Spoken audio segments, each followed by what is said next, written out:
What is up guys, Karma Medic here and welcome back to another dose. Today I'm going to be doing the long-awaited, highly requested episode which is going on a deep dive or in-depth look at another section of the UKCAT. Today I'm going to be doing the verbal reasoning section because a whole bunch of you guys have been asking for it in the YouTube comments, on Instagram, and even on the student room. So it's something that you guys think is going to be useful and I want to make it for you, and hopefully it is. Before we start the video, if you guys want to follow me on Instagram, you can do so on my Karma Medic page. I'm posting updates there about my work as a researcher in the summer, and once school starts again in September, I'm going to be posting about year 2 clinics, KCL Medical School. So if that's something you guys might be interested in, feel free to follow me there. So yeah, let's just jump right into it. Okay, verbal reasoning. So how this video is going to work is I want to talk a little bit about the verbal reasoning section, some tips, some advice on specifically the section, and then after that I'm going to solve a couple of questions on camera, and I'll have a screen recording of my computer while I do that so you guys can follow my trail of thought and what I'm thinking as I solve the questions live. Now keep in mind I haven't done the UKCAT since late 2016, so I haven't seen these questions in a long time. I'm going to be doing them live, so if it takes me a bit of time or I get something wrong, don't crucify me. I'm going to do my best. So a couple of things about verbal reasoning. In my opinion, verbal reasoning sucks. It's something that is really difficult to learn in a short period of time. It's difficult to improve a lot and become very good at reading actively, improving your comprehension, and just taking away the key points from a passage. So for me, it was definitely the most difficult section, especially because I didn't read much as a kid. But if you practice enough, you can definitely improve, and you can train your mind to read the passage quickly and obtain as much important information as you can. So when I did the UKCAT, what my strategy was to browse the question first and then go to the passage and look for the keywords that correspond to that question. In retrospect, I don't think this was such a good idea, and I think that I might have benefited more if I actually did the reading of the passage first and tried to actively retain as much information as possible, and then jump to the question and try to match whatever was relevant. However, this really is a personal thing, so I would recommend that you try both if you're unsure and see what works for you. When you're reading through the passage, of course you're under a lot of time pressure, so you need to read it fast, but there's no point in reading it fast if you don't remember anything. So I'd rather you guys read it a little bit slower but actually remembered where everything was, instead of just skimming through it and jumping through the passage. When you're reading through the passage, you want to pay extra attention to things like names, dates, places, people, any shifts in the way of thinking, or any shifts in history, something like that, something that they could ask a question on. You want to make sure you pay attention to those things most. Second of all, there are only 3 possible answers for this section. It's either true, false, or cannot tell. So make sure you know what true means, what false means, and what can't tell means. True just means that the passage states something exactly the same, that the question is the same as the passage. False means it's at the opposite. It tells you that it's not true. And the difference between false and can't tell is, whereas false tells you it's not true, can't tell, you cannot make that conclusion, or you cannot decide based on the information in the passage. So I think that's all I want to say about verbal reasoning general tips. I think it really is a game of practicing this type of question and practicing reading the passages fast while actively remembering as much as you can. So let's jump over to my computer screen and get started with that. So this is the UKCAT practice test C. I found it on the official UKCAT website. Make sure you guys do these practice questions before your actual exam, because it's going to be a pretty good representation of what the actual exam is going to be like. But make sure you do it after you've done a significant amount of practice, so that it can be a good estimate of what your score might be on the real exam. Don't take it too seriously though. Anything can happen on exam day, and questions might be significantly easier than you're used to, so don't put too much weighting on this. It's just good practice. I'm going to read this passage. This is the first passage in the verbal section of practice test C. I'm going to read it out loud so that I can show you guys how I'm kind of reading the passage, what pace, and what words I'm picking up. I'm going to read the passage as quickly as I can while picking up the important information, and then I'm going to move on to the questions. So, New Year's Day, March 25th, Christians called Lady Day. They believed it was Virgin Mary, 9 months' time. Seems logical day to start New Year. Middle Ages, people used Julian. Julian replaced the Roman of 360 with the solar. Calculated the Earth's rotation was blah blah blah. He included a leap day once every 4. Caesar was mistaken. The solar is this. His calendar, 1 extra day, 128. Inaccurate. Today you might think it's very important, but it was serious for devout Christians. 1582, Pope Gregory. Christians celebrate Christmas and Easter on the correct. Caesar, Gregory, solar. Gregory retained leap, but not for century. That could not be divided by 400, because Gregory was a Catholic Protestant. England, Holland rejected the calendar, has created problems for trade and contact. UK adopted Gregorian. The New Year's was moved to January 1st as a one-off. 1752, March 25th was followed by April. Today only the taxman, UK taxman. New Year's Day to start the tax year. Okay, so I read through that pretty quick. It's not going to make a lot of sense out loud, but I just skipped all the words like the, they, he, she, in, out, whatever, and I just tried to take the most important things. Like if we go through that again, things that I paid special attention to: New Year's, Christian, Virgin Mary, 9, Jesus, logical, Middle Ages, Julian, replaced, 360, solar, leap day, 4 years, Caesar was mistaken, things like inaccurate, important, Christians, Pope Gregory. So you get the point. I'm keeping track of names, dates, places, anything that I think a question could be asked from. Now let's jump to the question. First question: the Gregorian calendar has an extra leap day every 128 years. So what I'm taking from this question is Gregorian, extra leap day, and 128. So I'm going to go back to the passage and see where I find those things.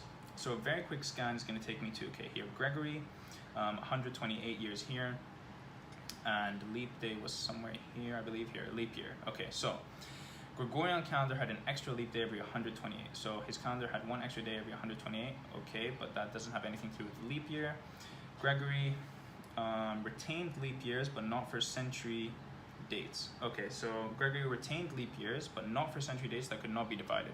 So does he have an extra leap day? No, he kept leap years, and if anything, he removed them for dates that could not be divided by 400. So he didn't add an extra one, he removed it if anything. So this statement is false. Did Gregorian add an extra day? No, he removed a day, or more than one day, I'm not entirely sure, but all I need to know is he didn't add an extra day. So to answer this question, like for something to be false, you just have to know that it, like any part of the statement is not true means it's automatically false, okay? So did he add, Gregorian has an extra leap day, so did he add a year? No, he didn't, so it's immediately false. Okay, next question. Protestants wanted to keep the old Julian calendar because they believed it was the one Jesus used. Okay, so Protestant countries like England and Holland rejected the new calendar. So, okay, fine, they did reject the new calendar because they believed it was the one Jesus used. This created problems. Protestants anywhere else? Okay, no. So we know that Protestants rejected the new calendar, so they wanted to keep the old calendar. Okay, cool. But because they believed it was the one Jesus used, the passage doesn't mention anything about the reason why Protestants rejected the new calendar. It just says that they rejected the new calendar. So the answer is can't tell. It says that they rejected it, but we don't know why. So we don't know the reason why, so it's can't tell. Next question. Taxmen in the UK are not Catholics because they have not accepted Pope Gregory's new calendar and still start the new tax year on April 6th. So there's a lot of information in this question. The important things I'm going to take away are taxmen in the UK are not Catholics. And then this is a reason, because blah, blah, blah, blah. So let's just determine first if taxmen in the UK are Catholics or not. The only place taxmen are mentioned is at the very end. Today, only the UK taxman uses the old New Year's Day calendar to start the tax year. Okay, this doesn't tell me much about whether they're Catholic or not, so I'm going to go with can't tell. Nothing in the passage tells me whether this is a true or a false statement. I don't know. It just says that the UK taxman uses the old New Year's Day. I don't know if he's a Catholic or not because of that. Using two different calendars at the same time made it very difficult for traders and people who traveled between countries. Okay, so where is that mentioned? Here. This created problems for trade and other contact between countries, okay? Using two different calendars at the same time made it very difficult for traders and people who travel between countries. This created problems for people who traveled with other contact between countries. Seems pretty reasonable to me, seems to match the passage, so I'm going to go with true. Let's move on to passage 2. So, again, I'm going to read the passage fairly quickly and try and retain as much information as I can, and then we'll move on to the question part. So, passage. Joan of Arc, burned as a witch in 14, is today a French hero. She was born peasant family in a village. During 100 years of war, the English were invincible. France lacked a king, was hiding in western France. Henry King of France, 12 months, completed age 17, inspired the French army organization Dauphin to relieve siege. Early success followed by setbacks, captured the Burgundians, sold to the English, condemned as a witch. Even so, Jones was dramatic. Her influence from supernatural experiences, seeing visions and angelic voices, superstitious. Instead of visions resulted in others that she was affected mentally by eating contaminated grain. A third view is hallucinations. Okay, rational explanations aside, people in her lifetime believed in her visions. This enabled her to change the course of history. Okay, so Joan of Arc is called the Maid of Orleans after the place where she was born. So, and relieved the siege of Orleans. So, I don't know why she's called the Joan of Arc. Where she was born, it says she was born to a family in Domrey in Lorraine. Okay, so I don't know if Domrey in Lorraine is in New Orleans or not, so I'm gonna click can't tell. Okay, so it says here she was born into a peasant family in the village of Domremy in Lorraine, and so it's false, because here it says she was born in New Orleans. We know she was not born in New Orleans, she was born in Lorraine, so false. Next question, 1431, at least 2 different people claim to be the king of France. So here, 1431, French hero, the English invincible, France lacked a king, Henry claimed, so much things changed. Okay, so if this guy claimed to be the king of France, then that means someone else was the king of France, so that means 2 people were claiming, so true. Historians believe that Joan was able to inspire the French army because they believed her when she said she had seen visions. So yeah, visions, tried and condemned as a witch because of her visions. Even dramatic, she claimed to see visions. A superstitious age accepted this. Okay, so people accepted that she was seeing visions, so true. They sold Joan because they needed money to ransom the Duke. I remember 10,000, so sold to the English for 10,000. Do we know why? No. Okay, so she was sold to the English, true, for 10,000 things, but we don't know the reason why. Here it says for money, for ransom, whatever, but we don't know if that's the reason, so can't tell. Okay, this is so stressful. Okay, I'm gonna try and take a more slow approach to this one and talk about my reasoning and my thought process going through each question as opposed to just rushing through and trying to get the answer right. Robin passage. One of the glories, English Spring, survival depends on a balance, energy, exceed, energy expended. Okay, so, questions. Male robins do not maintain a territory in the winter. So here it said, the male robin encouraging fan female joining, marking out a territory. Okay, it doesn't say anything about winter, summer, spring, or autumn, so I'm gonna go with can't tell. I just know that they do have to defend a territory, or it says marking out a territory, but I don't know about the time of the year. Okay, next question. The size of a robin's territory depends on the amount of vegetation in it. I don't remember anything about vegetation. When food is plentiful, defense, territory, balance. I don't remember anything about vegetation, so I'm gonna go with can't tell. The passage doesn't tell me anything about vegetation and how it relates to the territory, so can't tell.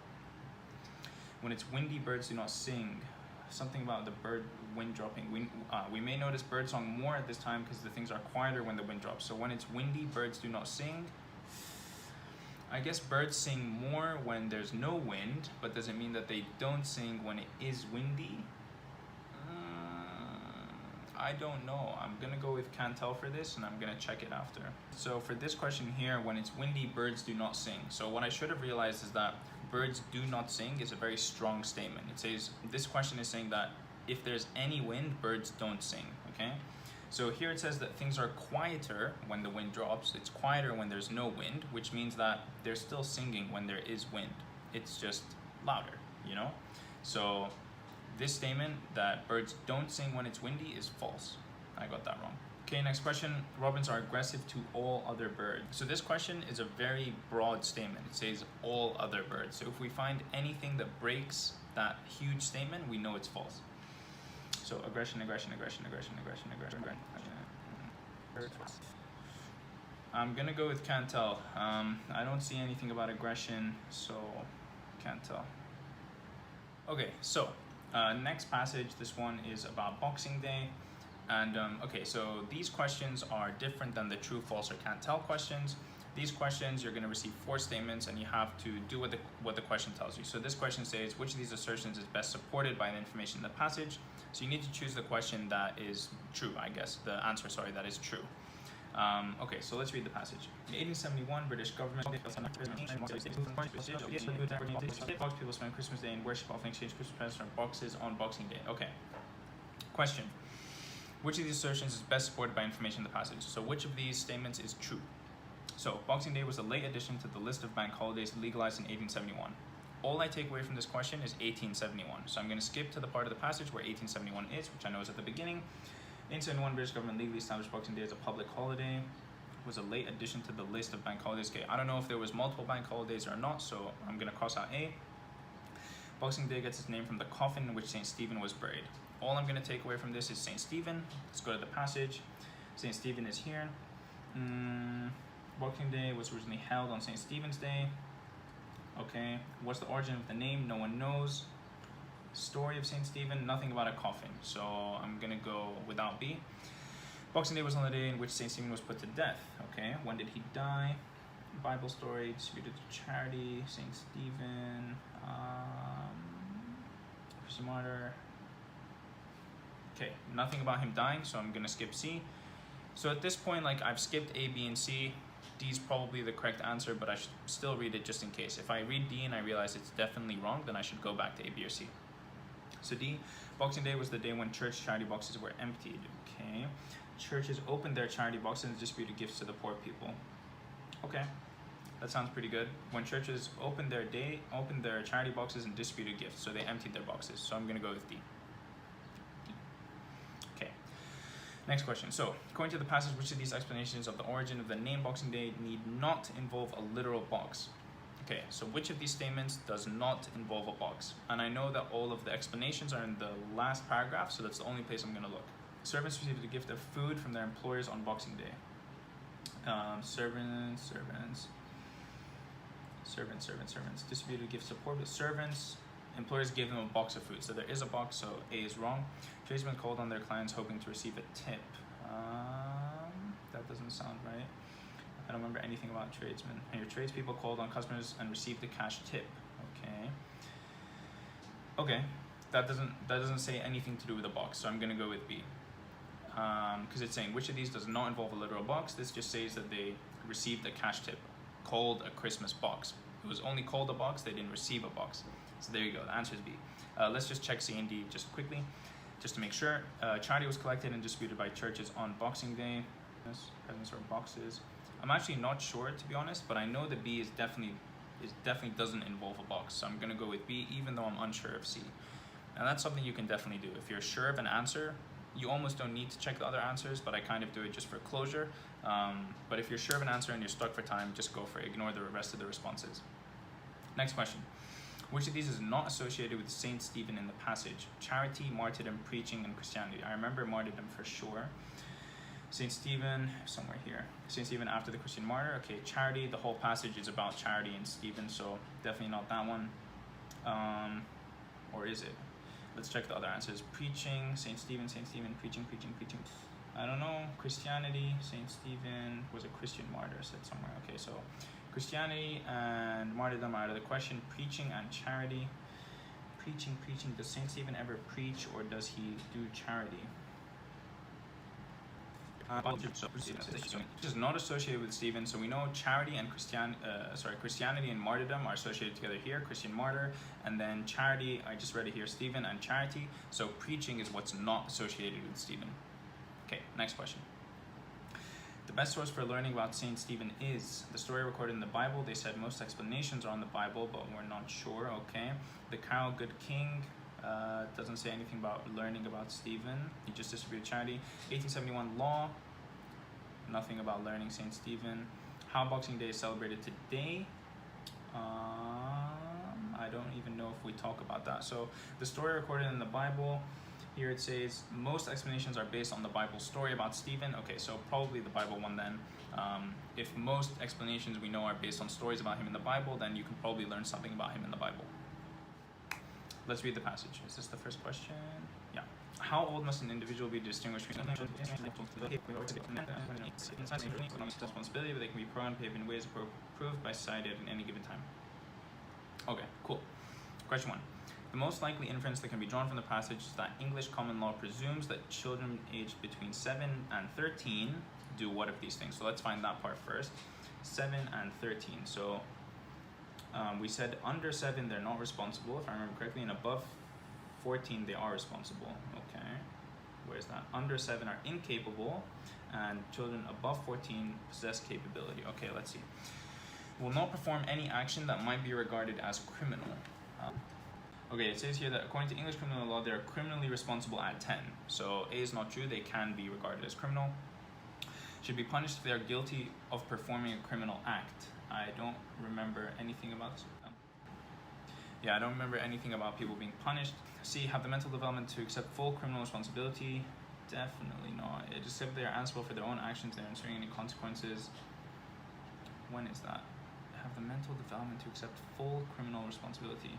It says here, children under 7 are incapable of criminal action. Okay, children age 14 possess this capability, but at present, criminal law says they're not acceptable. They're answerable for their own actions. Okay, not sure about C. We'll begin to understand those actions which are socially acceptable. Okay, that was later. That was earlier on. Some claim to children. Children may not possess full moral responsibility, but they can be programmed to behave in ways approved by society at any given time. So you can understand actions which are socially acceptable at any given time, and I think that's the right answer. So that one was a bit tricky because these three first questions all have to do with these two paragraphs, and then those three responses have to do with these two paragraphs, and then the last response has to do with this paragraph. So it was a little bit tricky, but I think the answer is D here. Okay, next question. Conclusion that might be drawn from the passage is that there's evidence to suggest the criminal responsibility law should be changed. Okay, pretty fair. Children under 7 in England are better behaved than those over 14. There's definitely no comparison between 7 and 14 and their behavior, so no. Age of criminal responsibility in England is too high.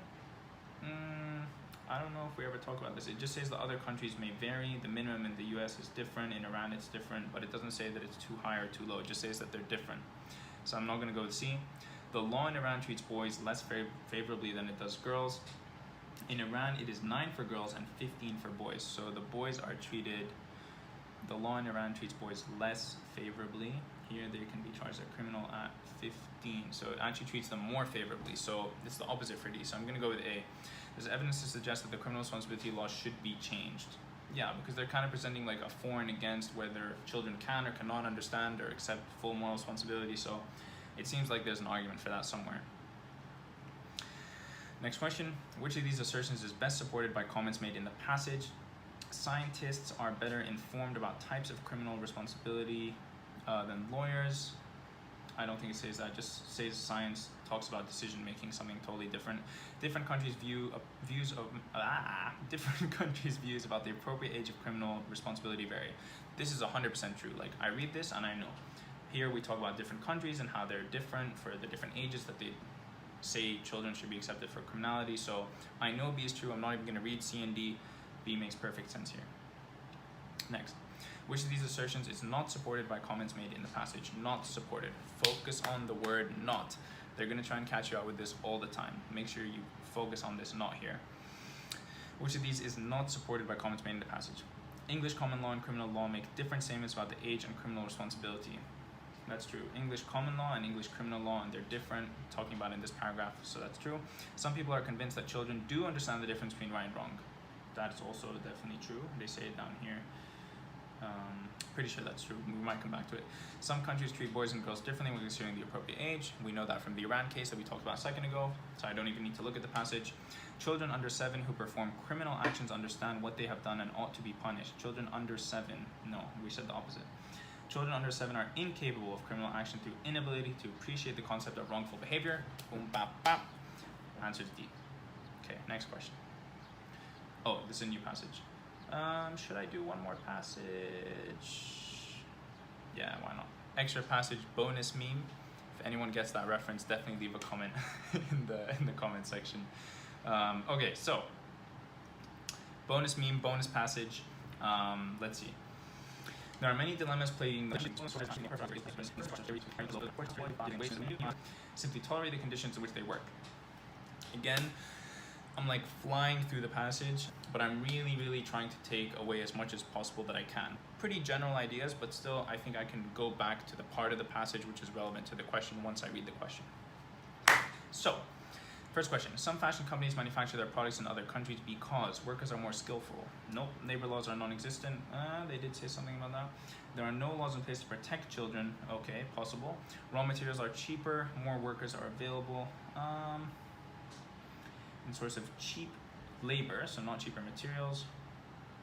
I think I'm gonna go with labor laws are, I don't know if it's non-existent though. They have no laws in place. Okay, so non-existent seems fine. I'm gonna go with B.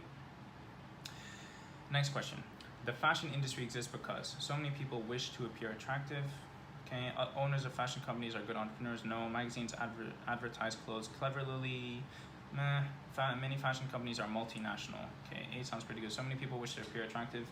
Many dilemmas, advertising relate scientists' problems, blah blah, skinny models create an illusion, perfect body, and everyone should strive to put deal stress on people to look this way. So, I'm gonna go with A. So, I read this question and there were 4 responses. I read A, it sounds pretty good. I read B, no. The passage mentions nothing about companies being good entrepreneurs. I don't even need to worry about that. Magazines advertise clothes cleverly. Also doesn't really talk about clothes. It talks about like the skinniness of models and things like that. Many fashion companies are multinational. I remember multinational being mentioned here. Many multinational fashion companies relocate to less developed countries, but this has nothing to do with why the fashion industry exists. So almost without even looking at the passage, I determined that it was A, but I double checked just to be sure. These questions that you're kind of confident in, that you feel like you have the right answer, this is a good time to go with your gut. Just choose it and move on. Might be worth going with your gut and using that time, the more precious time, on more difficult questions that you're unsure of. Third question, using the evidence in the passage, which of the following statements is supported? There's an ideal body type for men and women. No. It's saying that people feel like they need to see an ideal body type, so no. Everyone wishes to have the ideal body type. It says it puts a lot of pressure on people to strive and deal like this, but I don't think we can say everyone. Advertising in magazines is ineffective. Definitely not true. Many of these advertisements and magazines have an enormous impact, so nope. The fashion industry, so I've already said no to A, B, and C, so I'm expecting D to be right. Let's read it and find out. The fashion industry creates the idea that there's an ideal body type. I don't even need to read the passage. This is 100% true. Next question. Which of the following would be a moral dilemma affecting the modern fashion industry? Where does it talk about where does it talk about dilemmas? I don't remember. Let's see. How can we make more people fashionable? How can we promote fashion without creating medical problems? That sounds pretty good. That's what the whole first paragraph is talking about. How can we influence more young people through magazines? That's like a money-making thing, not moral dilemma. How can we manufacture clothes more efficiently? Doesn't really talk about the efficiency of manufacturing clothes, just talks about cheap labor. So I'm gonna go with B, but let me double check the passage. How can we promote fashion without creating medical problems? Yeah, because it talks about here for weight and eating disorders, so a moral dilemma would be for them to still promote their products and their lifestyles, but without creating these medical problems. So I think that's a pretty good one. Okay guys, I think that's it. I'm not going to do any more passages. I think 5 is enough, and this video is already going to be super long. If you've made it this far in the video, thank you so much for watching. I hope you enjoyed this video. I hope you found it useful. Please leave me a comment down below giving me feedback on if you want me to change a little bit of how I'm explaining or how I'm going through the questions. Anything that you think might improve these videos. Please leave a comment down below, ask me anything you want. Feel free to message me, follow me on my Instagram, subscribe to the YouTube channel, like this video. And yeah guys, more videos from me coming soon. I'm really enjoying this and I hope you guys are too. I hope you find this useful, and yeah, I'll see you guys in the next one. Peace.